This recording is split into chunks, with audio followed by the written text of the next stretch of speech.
Ladies and gentlemen, ханымдар мен мырзалар, жүректерде жайнаған, жүректерін жаулаған, көрерменнің қимасы, көңілді тапқырлар лигасы.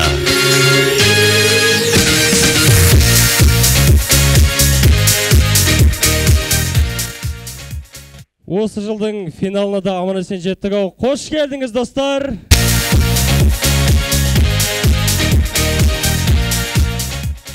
Көп созбай сіздердің қошеметтеріңізбен бүгінгі жұлдыздармен таныс болайық. Алматы аймағының жеңімпаздары, Мичиган облыс орталығының халық әртістері, Сүлейман Демирел лицейінің құрамасы, Мичиган командасы.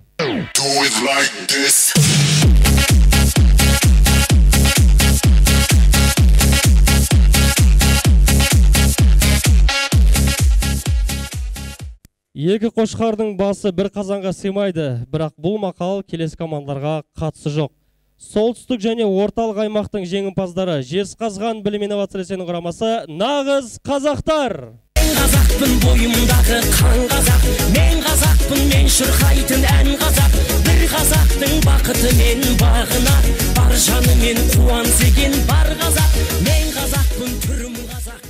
Және Қостанай білім инновациялық құрамасы, Позитив командасы.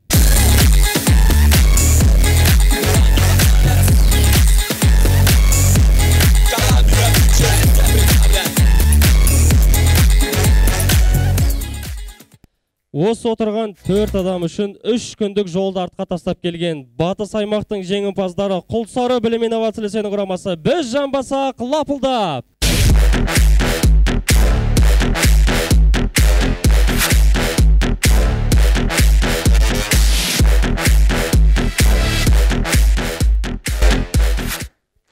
Сонымен қатар оңтүстік аймақтан Қызылорда білім инновациялық және шығыс аймақтан Павлодар қыз білім инновациялық командалары өкінішке орай бүгінгі сайысымызға келе алмады. Осы ойынымызға жете алмай қалған командаларымызға 1 минут үнсіздік. Көп рахмет. Бұл жол сайысқа көргендеріңізде 4 команда түседі және 5-ші маңызды командамыз Әділ Қазылар алқасы. Бірі білсе, бірі білмейтін кезінде СДУ Абизбашыны командасының ойыншысы, ал қазір Galaxy халықаралық мектебінің директоры Ерхан Абдулдаев.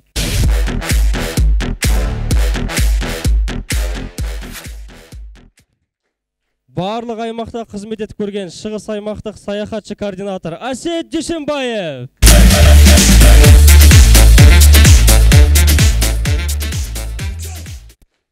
Келесі кісіні таныстырудың да керегі жоқ. Білім инновация халықаралық қоғамдық қорының вице-президенті Нұрбол Төлебаев.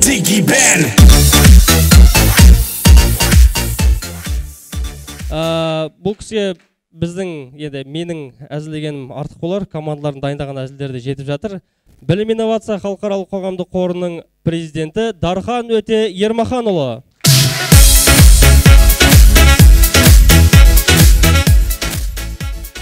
Көп замай сайыстарымызды бастаймыз, ал командаларымызға сәттілік.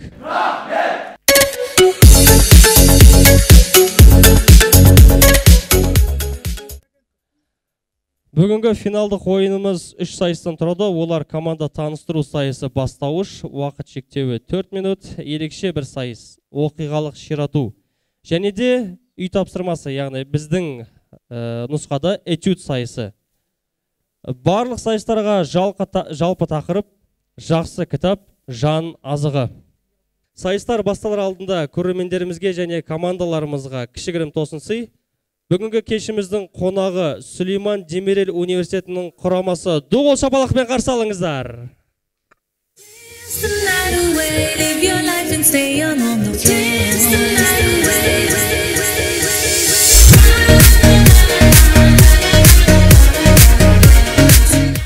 Hayırlı geç Алматы! Жігіттер, финал. Финал. Алғашқы рет финалда жүлделі орынға таласпай қонақ болып ойнап отырмыз, Рахат, әшейін кәдімгі беймарал ойнайтын ойын. Расслабой ойнайтын.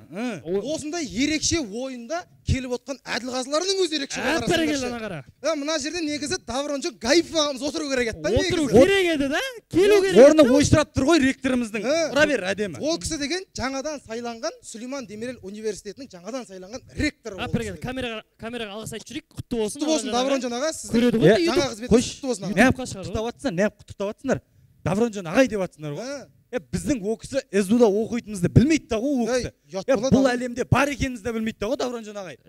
Давронжан ағай, осы камераға жүрген. Давронжан ағай жалпы негізі СДУ-да республикалық ойынға шыққан КВН командасы біз негізі. Бізге дейін ондай, бізге дейін ондай команда болмаған негізі. Ошау.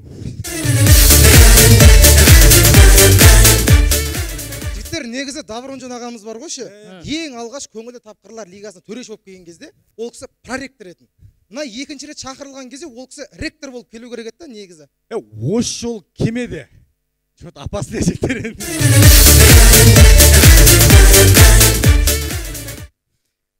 Давронжан ағай ма? Мына Давронжан ағайымыз бар ғой, кемей қап жаман сасқалақты отырық па бірдеме ғой. Материалымыз болмай жатыр. Болмай жатыр, соған арнап жазғанбыз ба бірдеме ғой. Жарайды, айта салайын, Давронжан ағайымыз әр ойын келген сайын көтеріліп жатыр да. Нұрбол ағай басталғаннан бері ғой күтелді. Бұл кісі неғып көтерілді. Бақ деген біреуге ерте біреуге кеш береді ғой. Біздің кезімізде көңілді тапқырлар лигасында бірінші орынға тұрды. 300 миллион, 200 ақшалай септеуші ғой. Биыл не қылды? Жоқ, онда жоқ, биыл жоқ. Қанша грант беріп атпайсыздар? Жоқ, биыл жоқ. Дұрыс болған ғой биыл, ә? Давронжан аға осы жерде өзіңіз көрсетіп қалатын кезіңіз ғой, келмедіңіз ғой. Ерхан аға, мына бір көкейімде жүрген сұрақ бар да. Кәне. Мына Галакс осы жерде бар адамдарға айтайық та. Солай ойнайықшы, бар адамдар ойнайықшы, жоқ адамдарға ойнап, абырой жинап керек емес онда. Мына Ерхан аға, мына Галакси мектебінің оқу ақысы қанша осы? 3 миллион 500 000. Приор алам ғой, 3 миллион 500. Одан кейін күтетіш, 3 миллион 500. Біздің университеттің оқу ақысы қанша? Біздің оқу ақысы 1 миллион 200 болып қалады. Сондай ғой біз. Ерхан аға, не істеп жатсыздар? Аттестатқа диплом қосып беріп жатсыздар ма?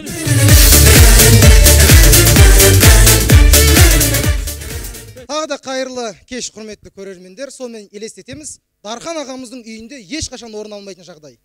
Қызым болмаса нишқа тапсырып көресің ба? Достар, ағылшын тілі сабағы лицейімізде дәл осылай өтетін еді. Good morning, children. Good morning, teacher. Oh, sit down, please. Now, сабағымыздың тақырыбына келетін болсақ, бүгін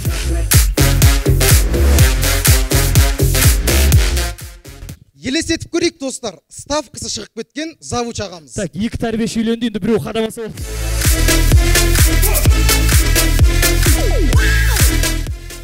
Достар, мұндай да болады екен, моргта жатқан лицей оқушысы.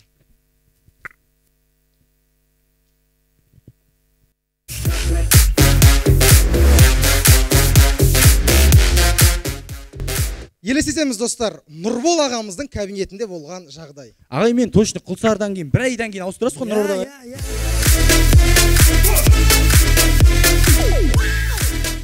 Елестетіп көрейік, достар, Дархан ағамызды жолда тоқтатып тұрған полиция қызметкері. Тоқтамаңыздар аға, баса бергіздер, период ұнайды сіздердің.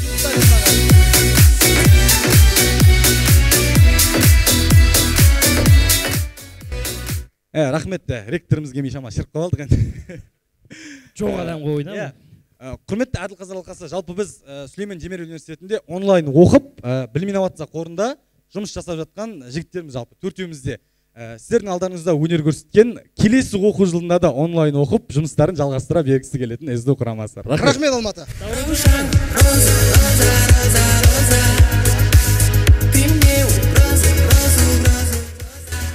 СДУ құрамасына көп-көп рахмет. Жалпы жас студенттерімізге сахна алдына шыққан кезде қобалжымасын деген мақсатта өздерінің өнерін көрсетіп жатқан түрлері ғой енді. Кешімізді ашушы сайысымыз бастауыш және алғаш боп ортаға Қостанай білім инновация лицейінің құрамасы Позитив командасы доғол шапалақпен, аз болса да доғол шапалақпен қарсы алыңыздар.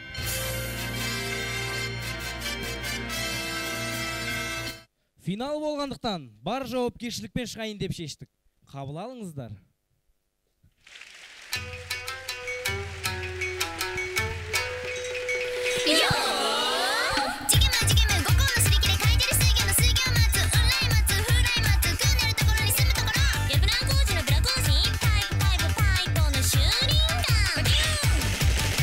Бар жауапкершілігіміз осы, не істейміз? Сәлем, Алматы! Жігіттер, Алматы! Финал! Маңызды ойын! Маңыздылығы соншалықты 4-ақ команда ойнайды. Маңыздылығы соншалықты редактура 1-ақ күн болады. Маңыздылығы соншалықты 4-ақ адам үшін ойнап жатыр. Денисламбек, осы 4 кісімен таныспадық па? Жақсы. Мысалы, шығыс аймақты координаторы Асет ағай. Он же мой сосед.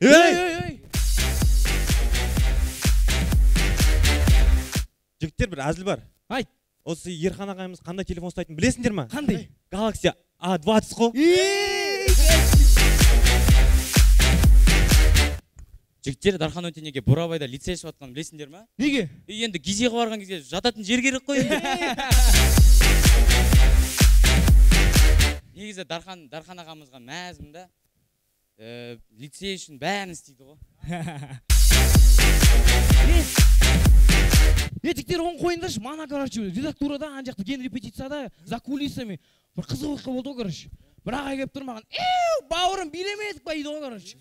Бейт жіберіп атыр бүйтіп, бұла әкет барады, короче.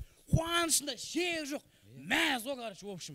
Тұрамды мен айтам ғой, ағай, конечно, база жоқ, қуаныштымыз, ректорсыз дейм, ректор болатсыз, қуаныштымыз, бірақ бір сабыр етіңіз дейм сәл. Біз жюриде отырып дейм. Қазір бірақ жюриде жоқ па ғой, дәл за кулистен билеп атыр ау дейм, Ендеше, ойынымызды өзінің оқушының қызымен ұстап алған тәрбиешінің сөзімен бастаймыз. Ай, балам-ай, балам-ай, балам-ай.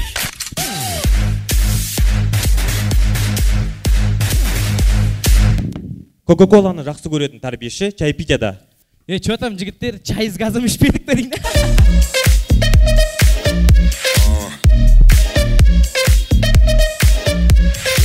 Барынша елестетеміз, Ыбырай Алтынсарин би мектебін ашса.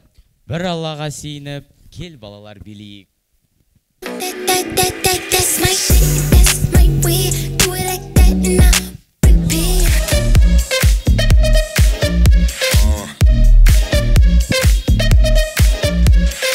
Жапония, Қазақстан самолетіндегі қазақстандық спортшылар. Сәлеметсіздер ме? Сіздерге Альпен Голд керек емес пе? Жоқ, маған Альпен Голд керек емес, маған бір Кока-кола бола ма? Жақсы. 8 штук.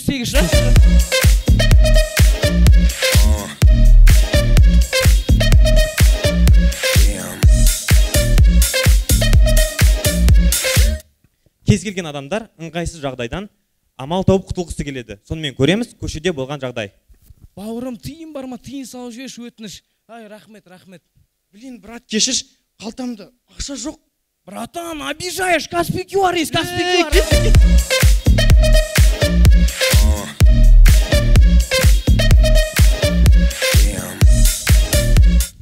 Белгісіз бір стрелкада болған жағдай. Мужичок, я тебя сейчас за тостер завалю. Ты что, бессмертный, что ли? Ну, допустим. Аблалар, ұрыспаңыздар, тостер табылды. Ой, абла, кешіріңіз.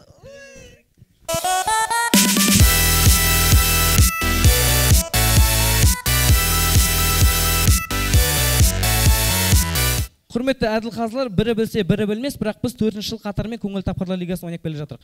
Осы 4 жыл ішінде финалда алғаш рет біз. Елімізде қиыншылықтарға қарамастан, сонау Қостанайдан мүмкіншілігіміз жоғалтпас үшін Алматыға келіп отырмыз. Бізге жеңіс маңызды емес, осы сахнада тұрғанымыздың өзі жеңіс. Сіздермен бірге болған қостанайлық позитив. Рахмет.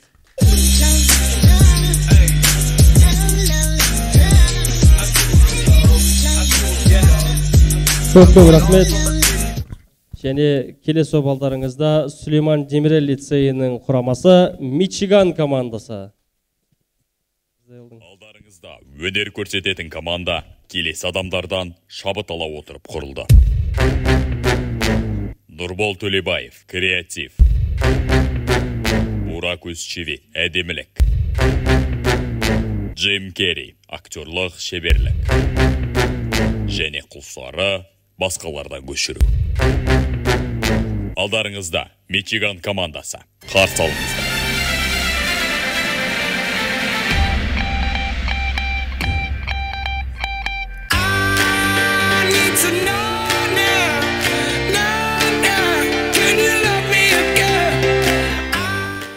Жігіттер, бүгін маңызды ойын. Бізге лицей туралы жақсы әзірлер керек. Сәкен, сендерде бар ма? Әрине бар, көреміз бомждардың әңгімесі. Мә, брат, ақша табу керек еді. Ата күнде нан құсап жеп, жалып кеттім. Оның лицейге қандай қатысы бар? Жарайды, көреміз тәрбиешілердің әңгімесі.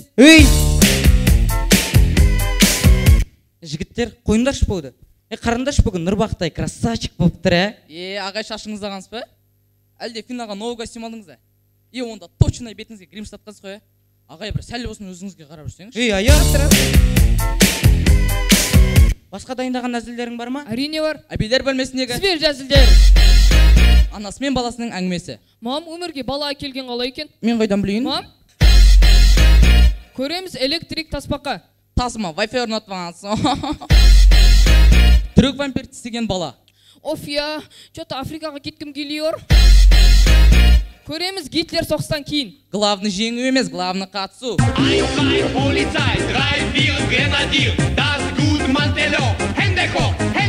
Ендеше, нәпсілермен паразамшы жүрген мичиганстар.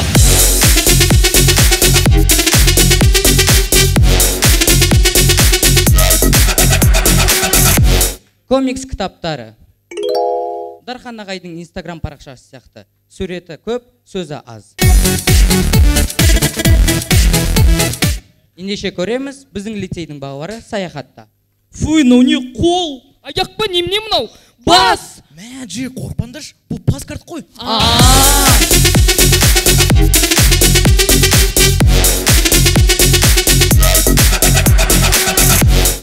Абай жолы кітабы. Түрік ағайлардың мұрттары сияқты, екеуі де қалың.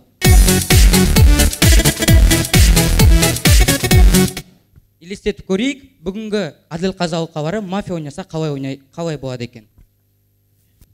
Қалай ұйықтайды, Дархан ағай оянады, Нұрбол ағай хайуандарын жайменен отаудырады, Давронжан ағай іздуінің есігін кілтейді, Ерхан ағай Галаксидің есігін ашады, Әсет ағай Алматыға келеді. Тоқтатшы, не болып кетті? Не болып жатыр бұл жерде? Қалай не болып жатыр? Бесеу жинау алып ешкімге айтпай. Финал өткізіп атқан жоқ па?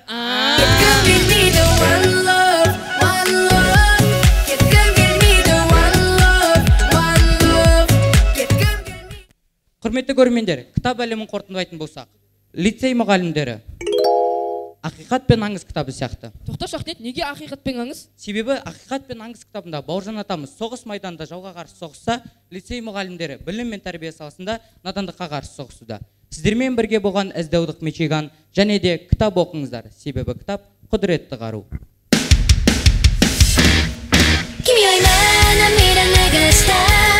Рахмет. Және келесі обалдарыңызды Қолсары білім инновация лицейінің құрамасы біз жанбасақ лапылдап. Түрмеде шіресіңдер, немесе Қолсарға барып тәрбиеші боласыңдар. Тек қана Қолсарыда болатын активитилар. Қой кезек, қора тазалау, шөп қырқу. Матрастың үстінде жатыр ғой. Төсегі қайда бұның? Қызықсың сен, айттық қой Қолсарыда оқимыз деп. Жердің түбі Қолсарыға барады. Оған бәрі әзілдейді, оларға бірақ өтпейді, айтатыны айдала, тіпті постелі жоқ дейді, шөп шабат қой кезек дейді, жердің түбіне теңейді, қарап тұрсаң қостанай, өздері жайлы білмейді, бұл команда ақ көңіл, көтерді көп әзілді, шыдамның да шегі бар, айтатын да кез келді, жақсы бәрін ұмытайық, десін мейлі айдала, бәрін айтта бірін айт, бұл команда финалда. Қолсары, Қолсары, Қолсары финалда. Ассалаумағалейкум Алматы. Жігіттер, бүгін финал. Керемет көңіл күйде, бүгін 9 сәуір күні. Дархан, қайда 9 сәуір? Ауыстырып тастады ол күннен. Ауыстырдым. 14 мамырда бүгін финалға Дархан, ол күннен де ауыстырып тастады. Тоқтаңдаршы. бүгін нешесі негізі? Бүгін 13 тамыз. Финал болып жатыр ғой? Иә, осы сахнада финал ойнап жатыр. Нұрбақта негізі тұрақтылық деген заттың бар екен білесіз ғой жалпы. Жігіттер бүгін финал. Маңызды ойын. Керемет зал. Дұрыс айтады. Жігіттер бүгін бүкіл назар бізде болады. Неге десеңдер, әрбір аймақтықты жіті қарап отырсақ, Құлсары туралы кемінде 2 жылда болған болады. Нағыл дейді. Айтатындары сол баяғы. Тіпті сіздер бізді ауыл деп ойлайтын сияқтысыздар негізінен. Жалпы Құлсарының статусы қала. Тіпті сіздердің қалаларыңызда жоқ зат біздің қалада бар. Бар. Мегаң бар ма? Бар. Автосалон бар ма? Бар. Тіпті Бурж Халифадан да ұзын ғимарат біздің Құлсарда бар? Бар. Дархан, үйтіп өтірік айтып халықтың алдауы қажет жоқ. Мына жерде отқандардың қайсысы Құлсарға келді деп ойлап отырсың? Әйтеуір білмейді ғой, ешкім білмейді. Дархан ағай келген жоқ па? Дархан ағай ма? Біз ол кісіні лицейге қаланың шетімен алып келіп қойып көрген жоқ, ол жерде ол көрген жоқ. Тіпті КТЛ-дің редакторы, КТЛ-дің жүргізушісі, негізін қалаушы Нұрбақыт Серікұлыңыз Құлсардан. Қойш? Нұрбақтай Құлсарың кім әне? Онда бүгін финал біз алып тұрық қой, Зема.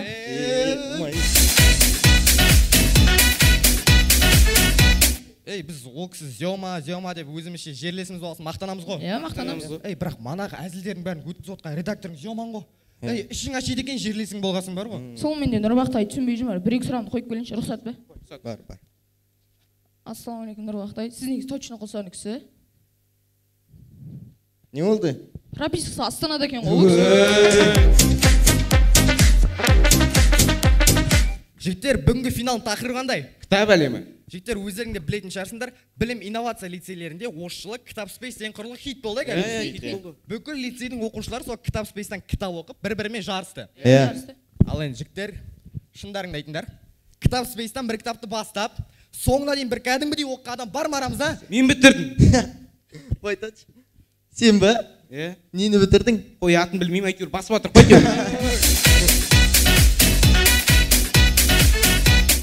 Жігіттер, байқап отқан шығарсыңдар. Қазылар алқасының құрамында күндей жарқырап батыстың кандидаты Әсет ағай отыр ғой.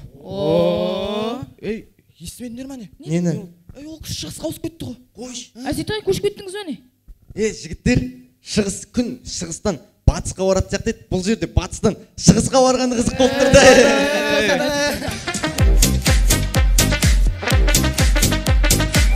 Жігіттер, сүйінші, осы кеше ғана білім инновация лицейлерінің санын арттырып, Бурабайда және Арыста білім инновация лицейлері ашылды. Құтты болсын. Енді ана Бурабайды айта алмаймын енді. Ой-бой, бүкіл ақшаны соған қойған сияқты ғой. Керемет. Дархан, ол лицейдің басқа лицейлерден айырмашылығы жоқ. Ол лицейде бар құндылық, басқа лицейде де бар. Ол лицейде бар тәрбие, басқа лицейде де бар. Ол лицейде беріліп жатқан білімді басқа лицейлер де бере алады. Жоқ, жігіттер, білім, тәрбие құндылығымен, бірақ экология жағынан қалып тұрып қой жігіттер.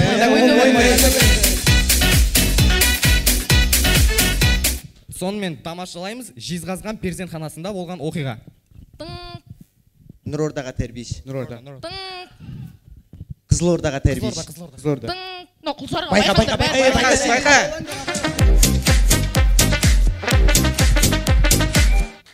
Жігіттер, соңғы жаңалықтарды байқап жүрген шығарсыңдар. Қазір Қазақстанның көптеген аймақтары қызыл аймаққа кіріп, карантин режимдері күшейтіліп жатыр, Енді сол жігіттер менде сұрақ болып тұр, біз келесі жылы офлайн оқимыз ба, әлде онлайн форматта оқимыз ба? Дархан, біз офлайн оққанның өзінде де ол вирус бізге әсер етпейді. Неге?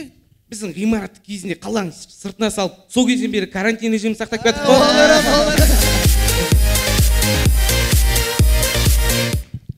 Сөз соңында, құрметті көрермендер, кітап негізінен адам өміріндегі ең мықты қазыналардың бірі. Және құрметті лицеистер көптеп кітап оқып жүрейік. Бірақ мынау оқып жүрмесін ар жағы. Сіздермен бірге болған бір жамбаса лапылдап КТЛ командасы. КТЛ!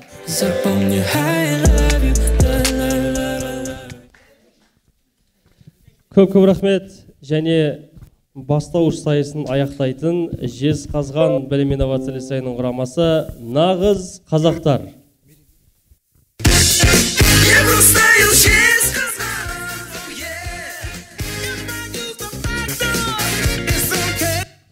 Қайырлы күн Алматы!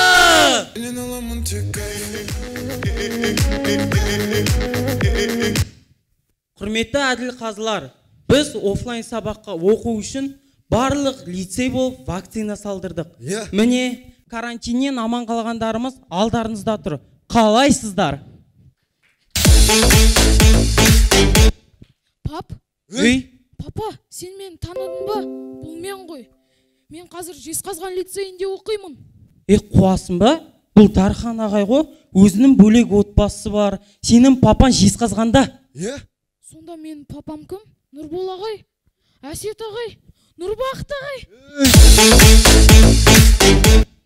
Мына жігіт вакцина салдыртқалы бері кішкене біртүрлі болып жүр. Ренжімеңіздер. Человек-паук geldi.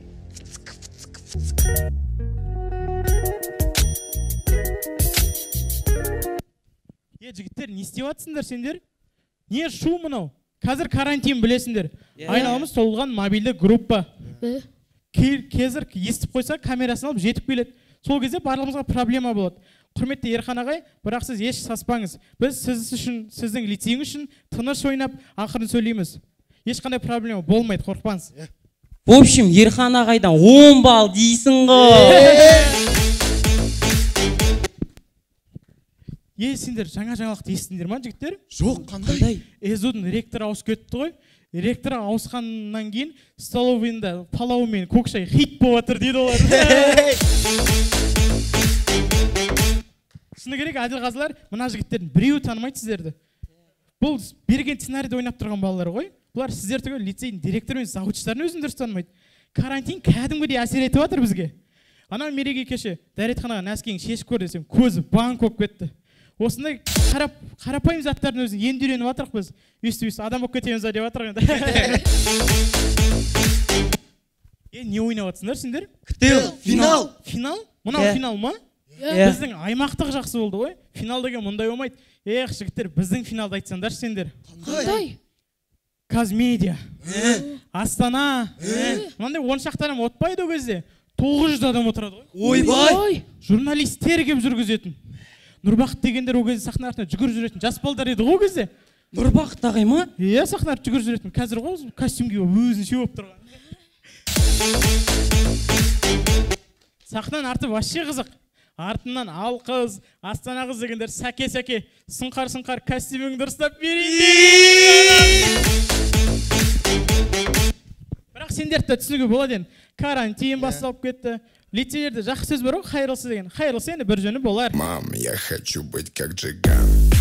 На чиле, на расслабоне, на чиле. Сонымен көреміз, орысша білмейтін әби дүкенде. Кешіріңіз анау не?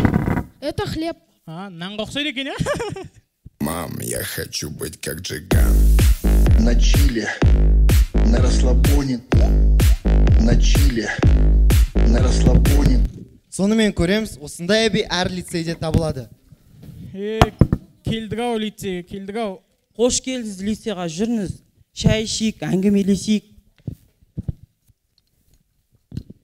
Осы сендер неге келген адам сразу шайға отырғызып дей бересіңдер? Ет жеп, 100 грамдатып дегенде ғой жаңағы. Жоқ, көке, ондайға жақын емеспіз. Ай, молодец. Сендер осы тарихтағы ерте өстікті білесіңдер ме? Иә. Секунд сайын, минут сайын өсіп, жоқ болып кетеді дей ма, бір-бірле дейді ғой. Соған не қатыстар бар осы сендердің? Ешқандай қатысымыз жоқ. Қайдан білейін, сендер секунд сайын, минут сайын ауысып жатсыңдар ғой. Өткен суббота келдім, басқа директор. Осы суббота келдім, басқа директор әйтеуір. Өткен суббота сізді күзетшілер күтіп алған шығар. Қой енді, күзетші директордың креслосында отпайды айналайын. Сендер осы қалда ең мықты лицейсіңдер, е?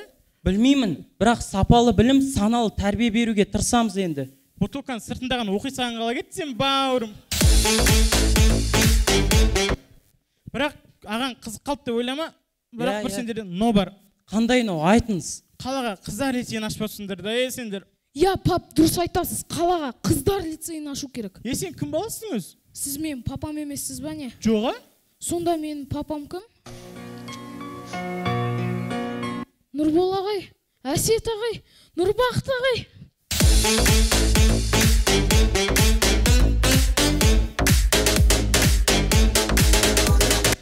Сөз соңында біздің қаламызда 2 зауыт бар. Бірі мыс шығарса, бірі тәрбиеші шығарады. Мыс шығаратын зауыт жабылып қалуы мүмкін, бірақ тәрбиеші шығаратын зауыт ешқашан жабылмайды. Сіздермен бірге болған нағыз қазақтар. Рахмет.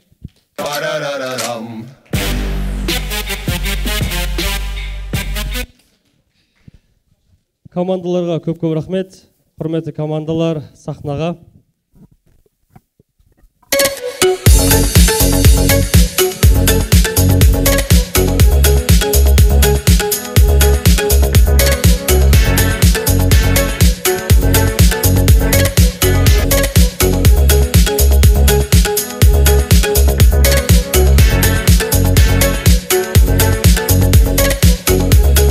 Көп рахмет. Егер рұқсат болса, әділ қазылар алқасынан бастауыш сайысына ұпайларын алайық. Максимум 10 ұпай, минимум 5 ұпай. Алғаш боп сахнаға шыққан Қостанай білім инновация лицейі позитив командасы. 9, 9, 9 және де 9. Келесі Сүлейман Демир лицейі Мичиган командасы. 9, 9, 8, 8. Құлсары, біз жанбасақ лапылдап. 9, 10, 9, 9. Және сайысты аяқтаған жезқазған нағыз қазақтар. 10, 9, 10, 10. Бастауыш сайысы бойынша орташа ұпайлар. Позитив командасы Қостанай 9 ұпай, Мичиган командасы СДЛ 8,5. Біз жанбасақ лапылдап командасы Құлсары 9,2. Және нағыз қазақтар командасы Жезқазған 9,7. Көп рахмет. Келесі сайысымыз оқиғалық ширату. Әділ қазылар тарапынан жағдаят беріледі, ал командалар тапқырлықпен жауабын беру керек. Құрметті әділ қазылар, кім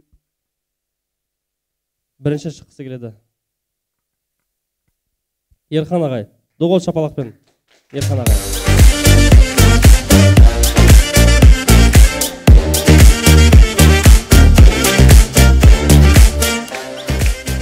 Ерхан ағай, сіздің жағдаятыңыз келесі. Сіз вокзалдасыз, пойыздың вагонының жанында тұрсыз, және алдыңыздағы проводник айтасыз. Мен студент едім, Зайчикпен барсам бола ма? Мен студент едім, Зайчикпен барсам бола ма деп Ерхан аға айтады, сіздер проводниксіздер.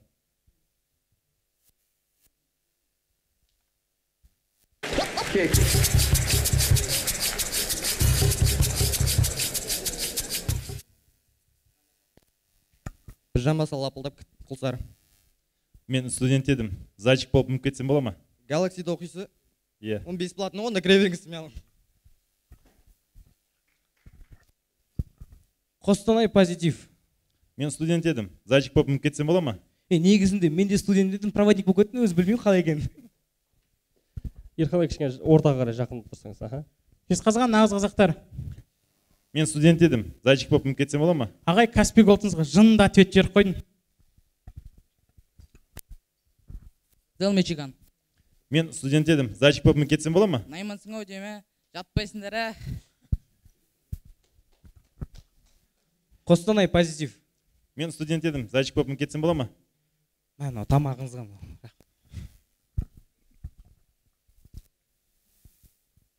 Құлсары біз жанбаса лапылдап. Мен студент едім. Зайчик болып мүмкін кетсем бола ма? Мынау алаң Галаксиға алысты, сосын кіре беріңіз. Көп рахмет. Ерхан аға, сізге ерекше рахмет. Келесі балдарыңызда Әсет ағай.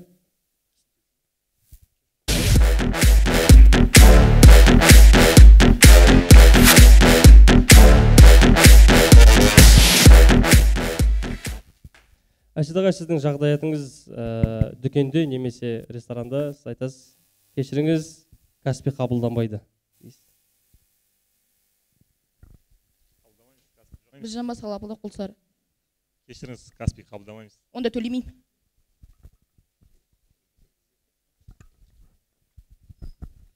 Жезқазған нағыз қазақтар. Кешіріңіз, Каспий қабылдамаймыз. Все, наличка бар ғой бізде. Ал болсаңшы. Қостанай позитив. Кешіріңіз, Каспий қабылдамаймыз. Қабылдатамыз ғой. Эзел Мичиган. Кешіріңіз, Каспий қабылдамаймыз. Ағай, кешіріңіз, негізі посудомойщик едім, келсеміз, может. Жезқазған азыздықтар. Каспий қабылдамаймыз. Переводшы. Ол бір нәрсе екен ғой екеуі. Кешіріңіз, Каспий қабылдамаймыз. Аралшы. Жезқазған азыздықтар. Кешіріңіз, Каспий қабылдамаймыз. Әсет ағай осы біздің лицей директоры оған сұңқар деп жұмсау енді қиын сұрақ қойып тұрғаныңыз не? Осымен бітірейік, көп рахмет Әсет ағай. Жақсы болды, иә.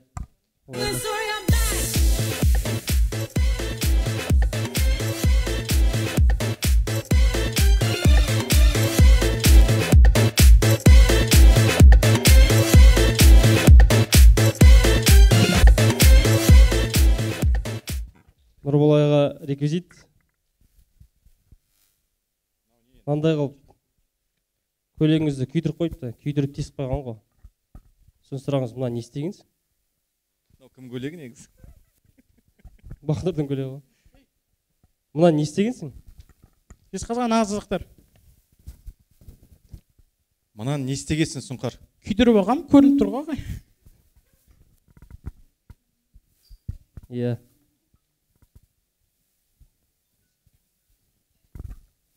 Жамбаса лапылдап құлсары. Мынаны жандырыпсың ғой сен, лапылдап жанам деп жүріп. Мына не істегенсің? Мен білмеймін. Қостанай позитив. Мынаны не істегенсің? Ұрбақтағай мені салып кеттіңіз ғой, реквизитқа деп не істеп тастағансыз мынаны? Эзел Мичиган. Мынаны не істегенсіңдер? Аға, мен вообще-то посудомойщикпін, ол мынау. Жезқазған азыздықтар. Мынаны не істегенсіңдер? Көйлегіңізге вакцина салып көргенбіз, осындай болып қалды өзі. Бір жама салбылдап құлсар. Мынаны не істегенсіңдер? Үйдегі апайға айтпайсыз, оны біз қатысымыз жоқ оны. Қостанай позитив. Та екі жауап бар екен. Осы екеуімен бітірейік. Мынаны не істегенсіңдер? Үтік болмағайды, тостырмен істеп тастадық, білмеймін, не қалай шыққанынан негізінде. Жезқазған азыздықтар. Сен неге екеуің бірге шығасыңдар, бірақ сен жауап бересің. Сосын айтам десе. Мынаны не істегенсіңдер? Мен қайдан білейін оны, білмеймін. Реквизит банды жан. Мынаны не істегенсіңдер? Ағайым, мынау менікі ғой. Жақсы, рахмет. Көп рахмет. Осымен бітірейік. Жақсы.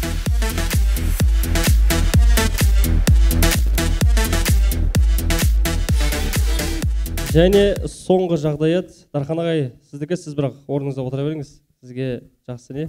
Құрметті командалар, ортаға шығасыздар. Кімде жауап бар?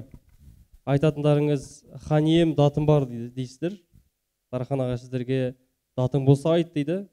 Ары қарай айту керек нәрсені.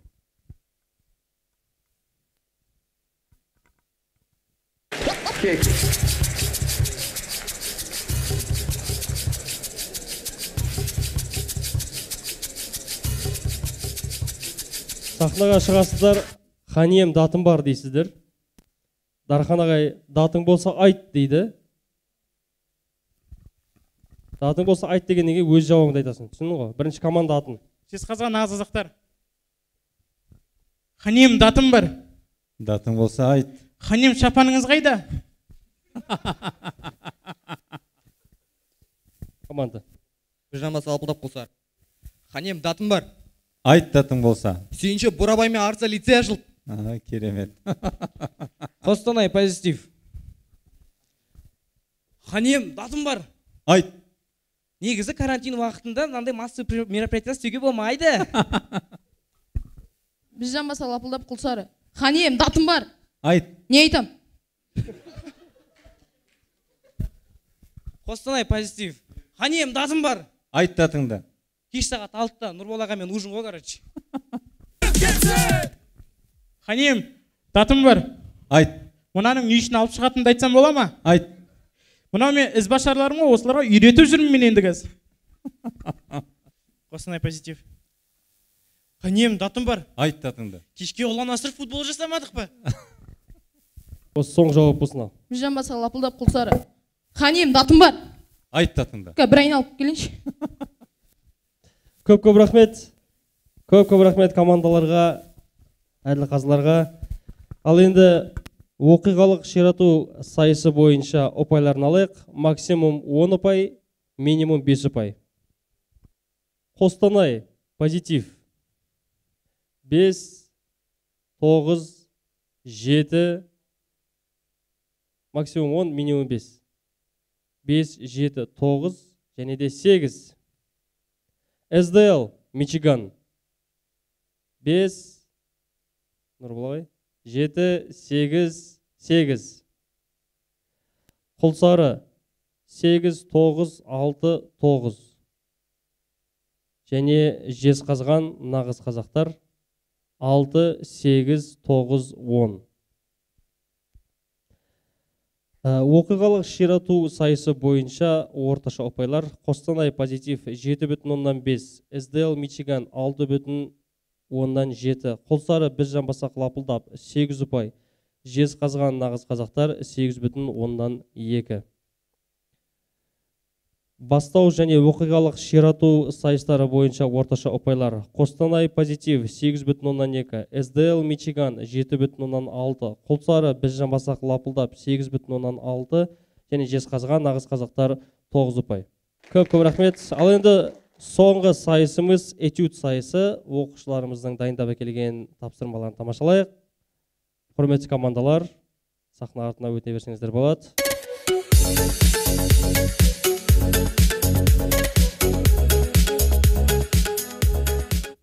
Сахнаға алғаш боп шығатын Жезқазған білім инновация лицейінің құрамасы нағыз қазақтар. Сонымен елестетеміз, егер де Токио олимпиадшылары 15 ғасырда өмір сүрсе. Қайда? Спортшылар қайда? Шақырыңдар. Не істеу үшіндер? Ламбада билеу үшіндер ма? Соны айтам, қылмыскерлер сияқты қолымызды қайырып. Не мынау киімдерің? Официанттар ұқсап, шапандарын қайда? Әкеліңдер шапандарын.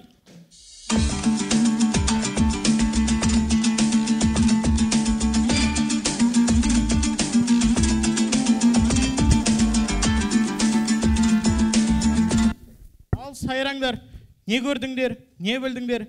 Не алтын жоқ, не күміс жоқ, не көрермен жоқ, не грант та жоқ, қыздар да жоқ.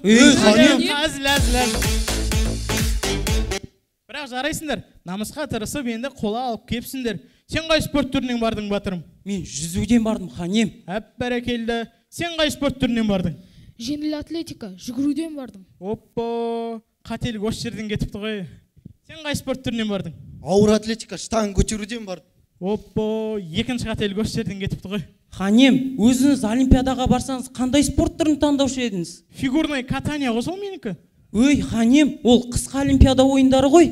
Қателік менен де кетіпті ғой, оппо. Оппо демекші, мен судың астында суретке жын түсіретін оппо деген сотқа бар, керек емес па? Әзіл. Ханем, сұрағым бар. Сұрай ғой. Қоланың бағасы қаншадан болып жатыр? Кола дейсің ба, кола дейсің ба? Доп дегендегі қой. Кола ма?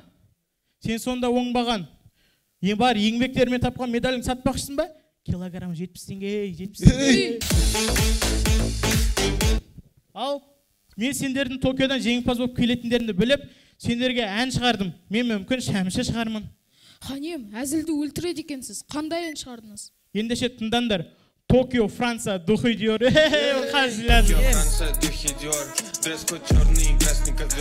Ал Токио қалай екен? Токио қазір дамып кеткен. Ұшатын аттар бар. Дұрыс айтады. Аттар бар ма не? Панорамный күйзелер көрдік. Қой, енді панорамный күйзе біздің қазаққа жарамайды ол. Дұрыс айтасыз, ханем. Біз заттан қоқыс жасасақ, олар қоқыстан зат жасайды. Қоқыстан заттар? Мұна екеуін апарып затқа айырбастап алмадың ба? Босқа отырып.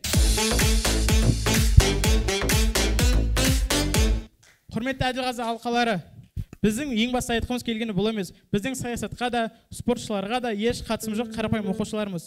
Спортшылар қандай орын алса да, біз үшін әрқашан чемпион.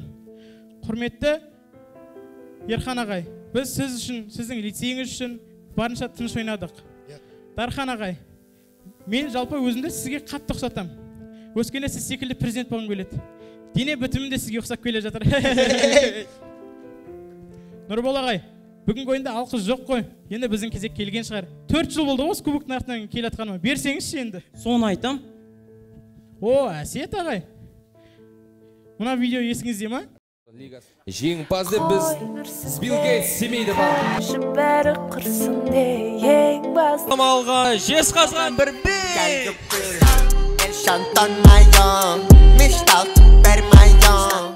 2018-де финалда жеңіліп қалған кезде сіз біздің мектептің директоры едіңіз. Сол кезде маған келіп, Сұңқар уайымдама, келесі жолың болады деп едіңіз.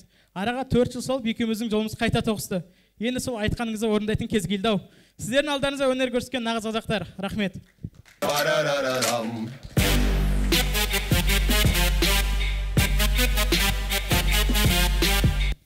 Көп рахмет. Келесі алдарыңызда Сүлейман Демирел лицейінің құрамасы Мичиган командасы.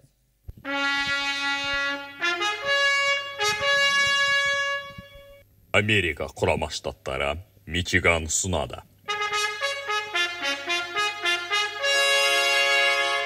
Келесі көрініс Құлсарының 5 жылдық мерейтойына арналып жасалды. Көреміз. Джунгли кітабы лицей нұсқасында.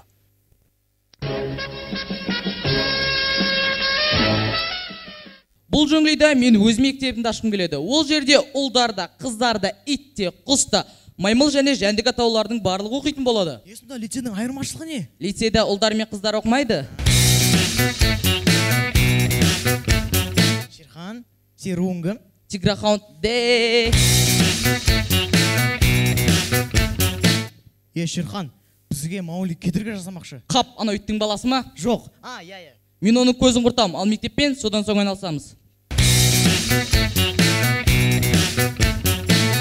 Дәл осы сәтте Маугли мен Бау.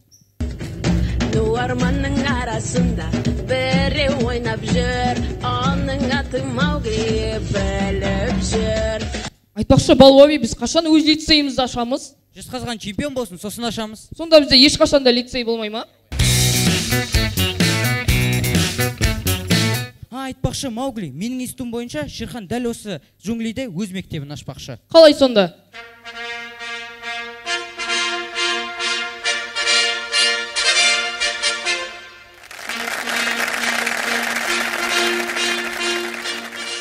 Міне осылай. Жоқ, Балуаби, біз қайткенменде Дархан ағайға мектеп салдырмауыз керек. Әйтпесе джунгли тұрғындары лицейден құндылығын ұмытып бастайды. Шерханға? Ая, Шерханға. Тоқтатыңдар болды. Дикая львица, ты моя царица, сок твой марихуана меня зачаровала. Мен Шерхан және де бұл мен жігіттерім. Шерхан, сенің жеке өмірің бізді қызықтырмайды. Маугли, дереу кетіңдер, әйтпесе айтпай қойын десейтінді. Айтшы, Шерхан. Айтпайым. Айтшы енді. Қойшы. Маугли, мен сендер бір-бірлеп айырам. Қалай сонда? Қарамайсыңдар ма, кажыланнан қандай керемет белдік жасағанымды. Какао, какао, какао, какао, какао.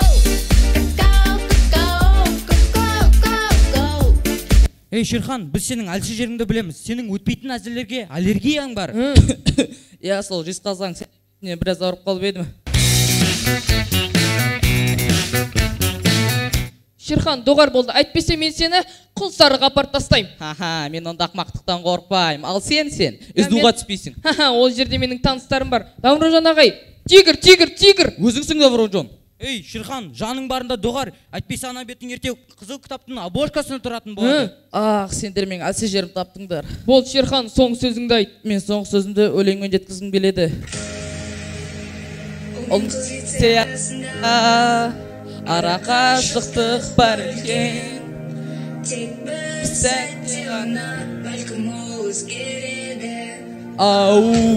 Неге болай бөледі лицейді, неге солай қинайды біздерді, ұқтан салса кетпейді түктері, ұлдарды, қыздарды, Петраға повезло.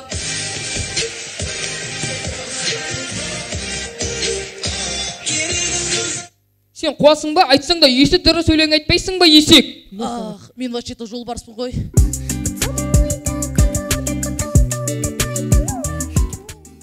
Маугли осылайша Шерханды да жеңдік. Әбе енді мына мектепті не істейміз? Енді бұл мектепте өзің сияқты білімді де тәрбиелі балаларды оқытатын лицей ашамыз.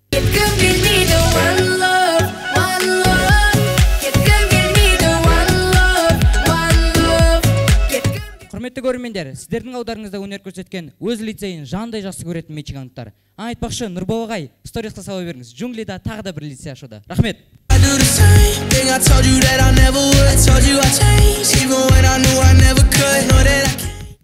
Көп рахмет. Келесі алдарыңызда Қостанай білім инновация лицейінің құрамасы Позитив командасы.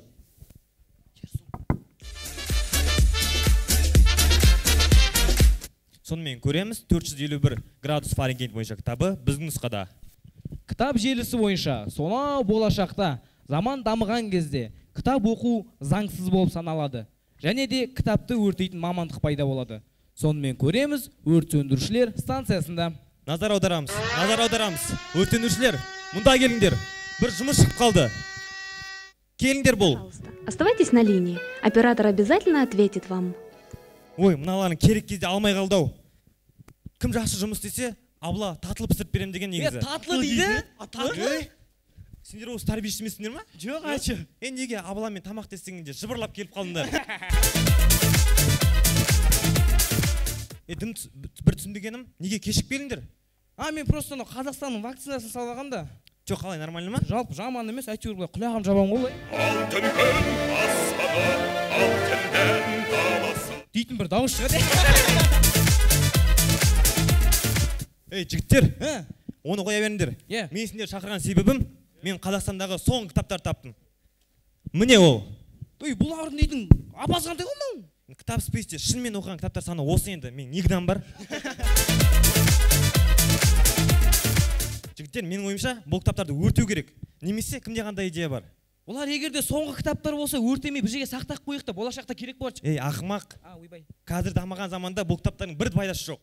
Сондықтан скатқа апарып өртеу керек. Адрес жазып ал. Жақсы. Қазақстан Республикасы, Кентау қаласы, Қазпошта орталығы.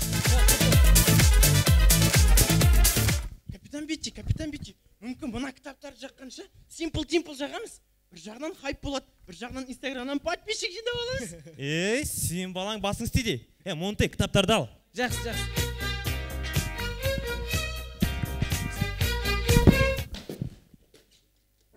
Сенің мөлдір көздерің еркелеп. Мынау дейтін нереально ғой мынау. Қарындас, есіміңіз кім болады? Классера. Мен әрине тәрбиеші емеспін, бірақ біздің болашақ балаларымызды тәрбиелеуге қуана келді. Мен мұндай комплименттерді бірінші рет өмірімде естіп отырмын. Өзімді Құлсарыдан Нұрордаға көшіп баратын апай сәсі сезіп тұрмын. Кәдімгідей мәзбін ғой. Мынау кімнің кітаптары? Сіздікі ма? Негізінде бұл кітаптарды мен өртеуге бара жатырмын. Жоқ, оны өртемеңіздер. Неге? Оны болашаққа қалдырып қоюға да болады ғой. Негізінде мен де солай ойлаймын, бірақ менің жұмысым маған ондай мүмкіндік бермейді. Сіз мұңайынмаңыз. Одан да сіз кітап оқи бастаңыз. Маған бір кітап ұсынасыз ба? Мінекей сізге. Бұл дейтін Нұрбол атаның шытырман оқиғалары ғой? Иә. Так, 10-шы бөлім Өзбекстанға Гези дейді. Өте қызық кітап. Нұрбол ағайдың ең жақсы туындысы. Жарайды, ендеше бізді ешкім көрмей тұрғанда кетіп қалайық. Жарайды, сау болыңыз.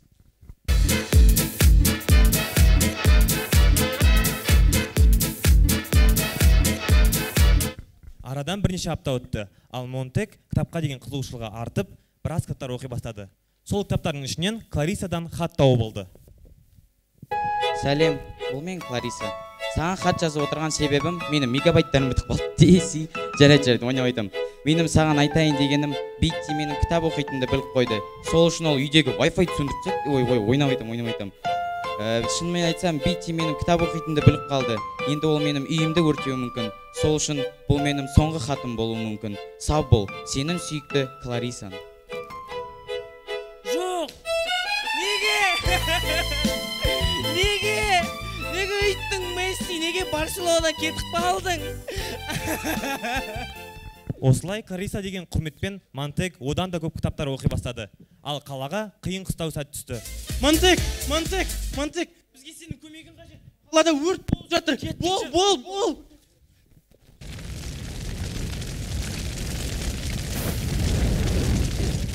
капитан бетчи, біз мұны қалай сөндіреміз? Себебі біз тек кітап жағумен айналыстық қой. Өзіңді білмей тұрмын. Мантек, не айтасың? Мен білем, қорықпаңдар, давайте бұны видеоға түсіріп алайық та. Инстаграмға сал жейді та, сторисқа сбор ашып. Сіздер репост қыласыңдар. Ойнайтам. Репостыңды қоя тұршы. Репостты қоя тұр. Сен ойында дұрыс нәрсе айт. Қорықпаңдар, мен білем. Музыку ең алдымен кесе аласыңдар, соған су құясыңдар, шай қаласыңдар, сүт, қантпен араластырып ішіп аласыңдар да, сосын шлагмен тушып дейсіздер, не істейсіздер басқа?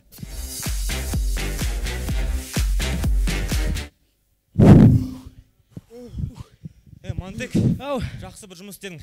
Бірақ бір саған сұрағым бар. Айта бер. Сен бізбен бірге кітап өртеп жүрген Мантек едің ғой. Мына өртті қалай сөндірдің? Негізінде өткенде ана кітаптар лақтыр деген кезде мен оны өртемедім. Мен оны үйге сақтап қойдым. Араларында өрт сөндіру нұсқаулығы болды. Соны оқып шықтым. Көрдіңдер ме жігіттер, кітап қандай пайдалы. Сондықтан да оларды өртемеуге кеңес беремін.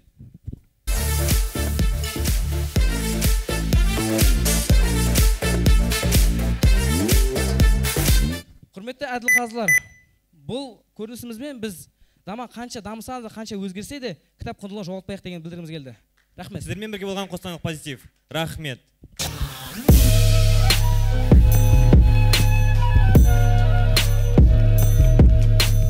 Көп рахмет.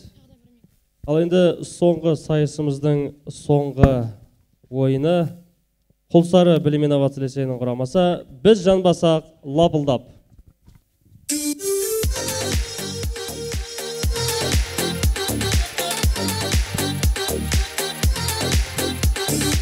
Кітап Space құрылғысында Гарри Поттер кітабын барлығымыз білетін шығармыз. Сол Гарри Құлсары лицейінде оқса қалай болар екен. Сонымен тамашалаймыз Гарри Поттер кітабы Құлсары нұсқасында. Элентро Герерус, Эспектро Патронус, Наполи Ювентус.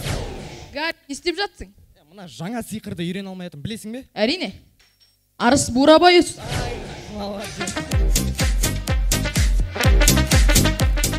Сен көп зат білетін сияқтысың. Тағы не білесің? Мен билда қыздар мен ұлдарды бірге оқыталам. Оны барлығы біледі, қара. Қызылорда Петропавл. Ай, қатырдың дос. Гарри. Бұл Карл. Оның білмейтіні жоқ. Оның барлығын білетін соншалық Нұрбол ағайдың телефонының паролін, Дархан мырзаның үйінің адресін, және Ерхан ағайдың кабинетінде тұрған сейфтің кілтінің қайда тұрғанына дейін біледі ғой. Гарри, сен әлі естімедің бе? Нені естің керек? Біздің лицейге көп лицейлерден табыла бермейтін қазына келе жатыр дейді. Ачы, түрек ағайлар, Құлсарыға да келетін болған ба не? Онымен қоса, Волан-де-Морт та біздің лицейге тәрбиеші болуға келе жатыр екен. Қалайша, рас айтып тұрмысың? Гарри, құрған жеріміз осы шығар, енді қайтеміз біз. Не болды соншама? Кім ол Волан-де-Морт деген? Волан-де-Морт деген өте жауыз, қатыгез. Себебі ұлдар мен қыздарды бөлек оқыту деген идеяны сол шығарған. Ол өте мықты. Мықтылығы соншалық Атырау жатақханасын жалғыз өзі тұрғызған. Және ол ешқандай тірі жаннан қорықпайды. Ешкімнен қорықпайтын Құлсарға келгеннен ақ білуге болады ғой.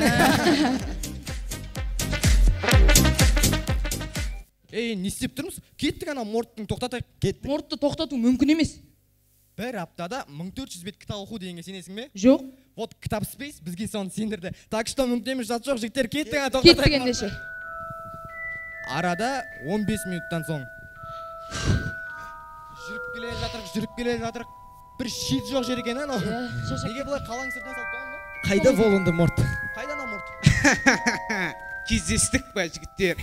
Жігіттер, мынау КТЛ финал сияқты болды ғой. Қалай сонда? Аяқ астынан келе салды ғой. Жігіттер, как қана вариант бар. Қандай? Өлесіңдер немесе берлесіңдер. Жігіттер, менен бір жерде есініңкі айтам. Сендер өмірлерінің соңына шейін түрмеде шіресіңдер, немесе Құлсарға барып тәрбиеші боласыңдар. Сіз Қызылордадан келген жоқсыз?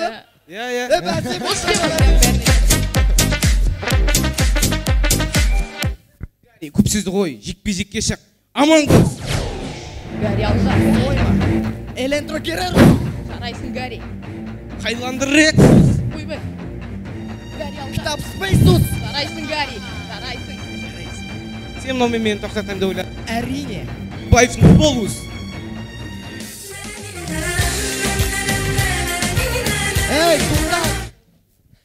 Бұны бекер істедің. Мен қазір сенің мен қазір сені түп тамырыңмен жоятын боламын. Форт Шевченкос. Жарайсың, Гарри. Сен мұны қалай істедің, Гарри досым? Мүмкін емес аттың жоқ екеніне. Сенем, бірақ бір аптада 1400 бет. Нереально ғой ойында. Қанша ғой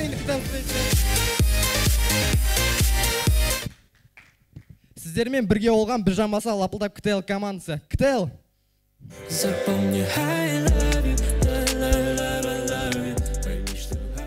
Көп рахмет дайындалған оқушыларымызға, дайындаған мұғалім тәрбиешілерімізге көп рахмет.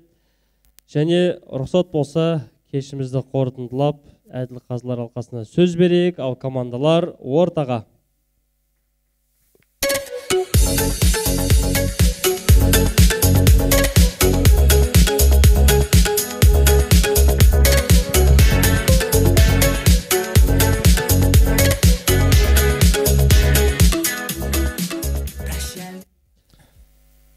Құрметті ойыншылар, қанша жылдан кейін бірінші рет КВН-ді қарап отырмын. Мен өзімде уақытында ширманы жылжытып тұрған уақыт болған, Нұрбақытпен бірге болған кезде, СДУ-да. Сол сіздерге үлкен рахмет, үлкен жол жасап келген, алыстан келген ойыншыларға ерекше рахмет. Өте қызықты, яғни менің күткеннен де өте жақсы шықты деп ойлаймын. Кейбір ойыншылар үздік, яғни барлықтарын аттарын біле бермеймін, бірақ жақсы ойындар болды. Ризамыз, рахмет сіздерге. Ешкімді ерекшелеп атап айтпай қойын, бірақ өзім ойымда бар, өте жақсы ойыншылар бар екен. Рахмет сіздерге. Сол қадамдарыңызға нұр жаусын. Сол. Ал құрметті жігіттер, бүгінгі ойын керемет өтті. Маған өзіме өте қатты ұнады. Енді ұйымдастырушылар ретінде рахмет, командалардың бәрі бүкіл басқа қалалардан келді, Изиселдан басқасын бәрі. Жезқазғаннан, Қостанайдан, Құлсарыдан, сонша жерден сендерді дайындап, осында жіберген ата-аналарыңа, жаңа дайындап әкелген жетекшілеріңе біріншіден алғыс білдіремін осы жерден. Бүгінгі жарысымызға арнайы Астанадан осы финал болады, финал жасайық, сізде келіп әділ-қазылық жасасаңыз дегеннен кейін келген Дархан ағайға да алғысымыз шексіз. Одан кейін осы бағана командаларды айтып кетті, мынау аяқ астынан шыққан финал болды деп. Бірақ біз 2 жылдан бері пандемияға байланысты финал жасай алмадық, қатты жасағымыз келді. Бірнеше рет залды жалға алып, келісімін жасап, қайтадан ақшасын төлеп қойған жерімізден келісімді бұзуға тура келді, өткен пандемия болды. Соңғы рет жаңағы жасаймыз деп отырған финалымызда тауға шығып кеткен біздің бірнеше түлегімізден жаңағыдай қазалы хабар келгеннен кейін біздің түлегіміз сондай хабарда болып жатқанда біздің ойнап күліп жатқанымыз дұрыс емес деген ниетпен біз бұны тағы да жылжытуға тура келді. Сендер Білім инновация лицейінің білімді тәрбиелі жастар ретінде бұған түсінікпен қарадыңдар деп біз білеміз, сенеміз. Енді осы жылғы финалды жасау мақсатында, 2 жылдан бері жасалмаған финал жасау мақсатында бүгін осы залда көрерменсіз жиналып отырмыз. Бірақ өте керемет, сендердің осы ойындарыңды Астанадағы Қазмедиа орталығында емес, мынау Қазақ концерт 3500 кісілік залда да отырса, сол жерде кісілердің бәріне ұнайтындай бір ойын болды деп мен сенемін. Рахмет. Жаңа үй жұмысы өте керемет, бәріне өте жоғарғы балл қойдым, бірақ алдындағы сұрақ жауапта өздеріңді көрген шығарсыңдар, ең минимумды балды қойдым. Неге? Өйткені мен бұл жерде бір жаңағы мәселеге көңіл аударғым келді. Біздің көңілді тапқырлар лигасының ол жердегі ол тапқырлар, тапқыр әрі жауап жақсы болу керек, қызық болу керек және күлкілі болу керек. Біз осы дәрежеге шығуымыз керек. Тек қана әзілдерді дайындалып келу ол жақсы. Жетекшімен дайындаламыз, әр жерден видеолар көреміз, әзілдер көреміз, ізденеміз. Бірақ біз сұрақ жауапқа келген кезінде соған дайындалуымыз керек. Сол жерде бізде кішкене жетпей жатыр. Бұл қазірге дейінгі біздің әлсіз жағымыз болатын. Осыны дамыту керек. Мен соған көңіл аударғым келді. Бірақ енді командалардың арасында көп айырмашылық болған жоқ. Екеуі де 5-6 ұпай болды. Мен соны бір ескерейін деген оймен сендерге жаңағыдай төмен баға қойдым. Әйтпесе бүкіл бәрі жақсы болды.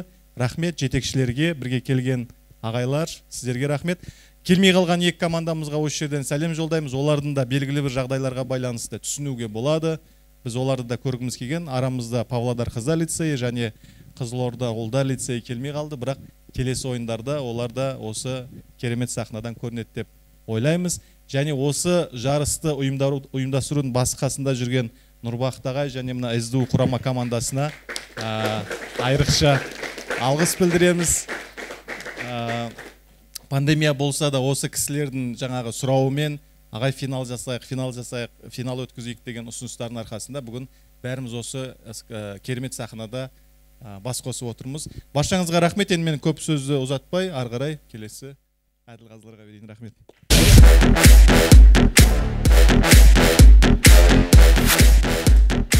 Шынымен араға жаңағыдай пандемия кірді, басқа кірді. Әр уақытта осы сіздердің жаңағы жартылай аймақтық болсын бәрін YouTube-тан қарап отырам.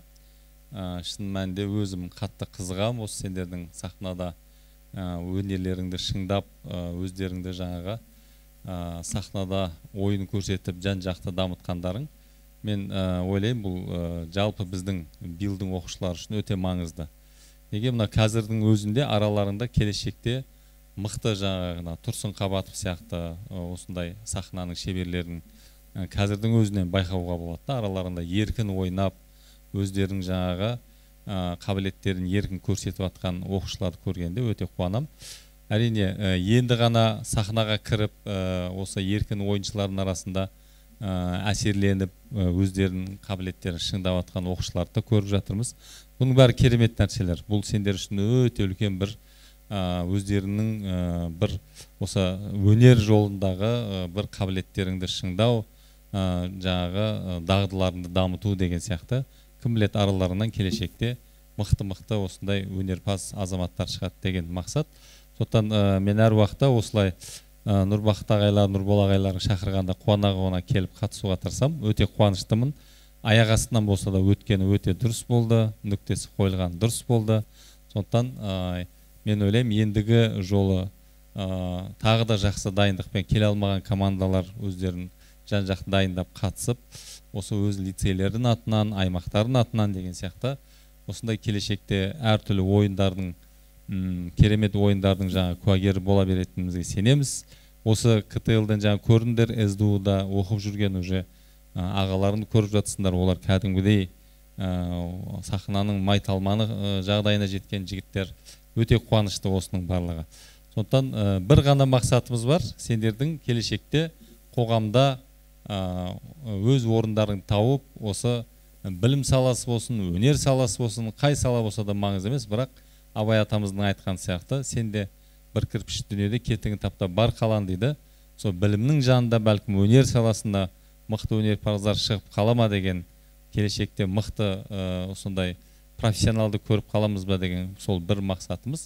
Мен ойлаймын, ол орындалып жатыр деп. Сондықтан сендерге өте үлкен рахмет. Мына жалпы бүкіл командаларға рахмет. 4 команда негізі былай қарап отырсақ жақсы дайындалып келген. Енді мынандай көрермендерсіз бір жағдайда ойнадыңдар. Кішкене бәлкім сендерге де қиын жақтар болған шығар, бірақ қарап жатсам балдар өте жақсы, ешқандай не жоқ. Жалпы маған барлығы командалар өте ұнады.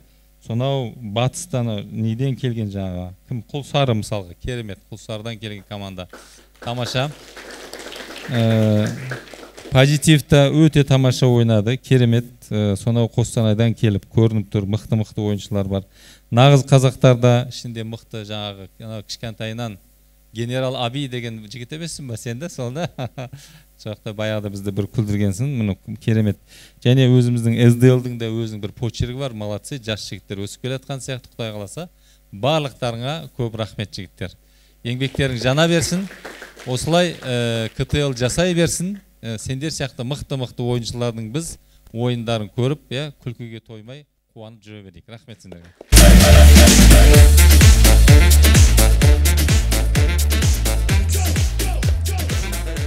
Құрметті командалар және жетекшілері, құрметті әділ қыздар алқасы.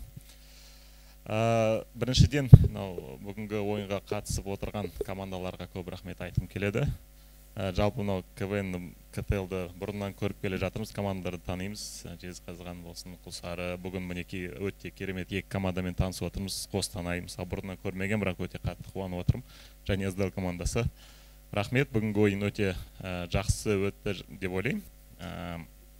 Командаларға айтарым, мынау бүгін ерекше бір финал болып жатыр. Өздеріңіз айтып жатсыздар, бұл финалдың ерекшелігі мынау көрерменсіз болып жатыр, бірақ соның өзінде мінекей сахнаға шығып көрерменсіз ойнау деген, енді білмеймін, сахнада тұрмаған соң сезе алмаймын, бірақ өте қиын сияқты маған қарағанда, менің ойымша.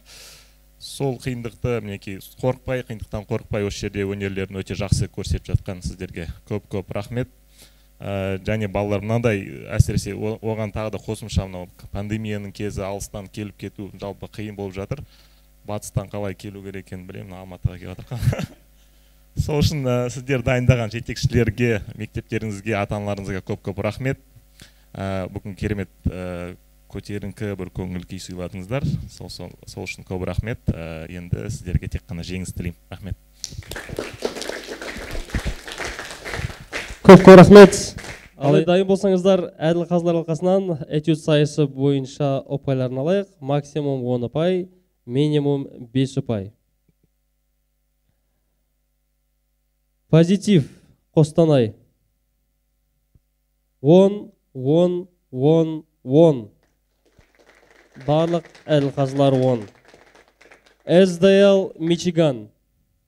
9, 8, 19. Құлсары, біз жан басақ лапылдап. 10. Және Жезқазған, нағыз қазақтар. 9. Көп рахмет. Этюд сайысы бойынша орташа ұпайлар. Қостанай позитив 10 ұпай, СДЛ Мичиган 9 ұпай, Құлсары біз жан басақ лапылдап 10 ұпай, және Жезқазған нағыз қазақтар 9,5 ұпай. Құрметті әділ қазылар, жеңімпаздарды марапаттау үшін сахна төріне шақырамыз, құрметті әділ қазыларды.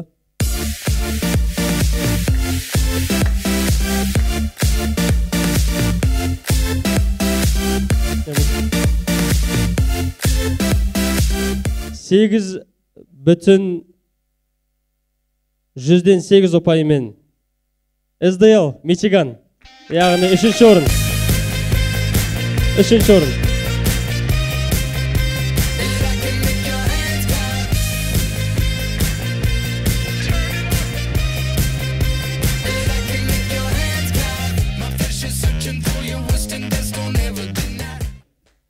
Және 8,83 ұпаймен Қостанай позитив.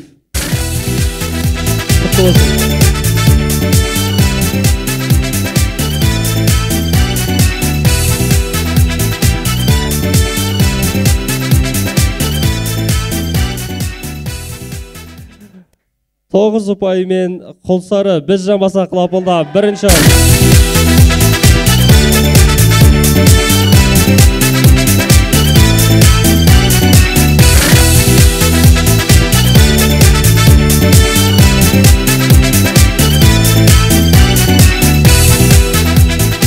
және 9,17 ұпаймен айналмалы кубокты алатын бас жүлде Жезқазған нағыз қазақтар.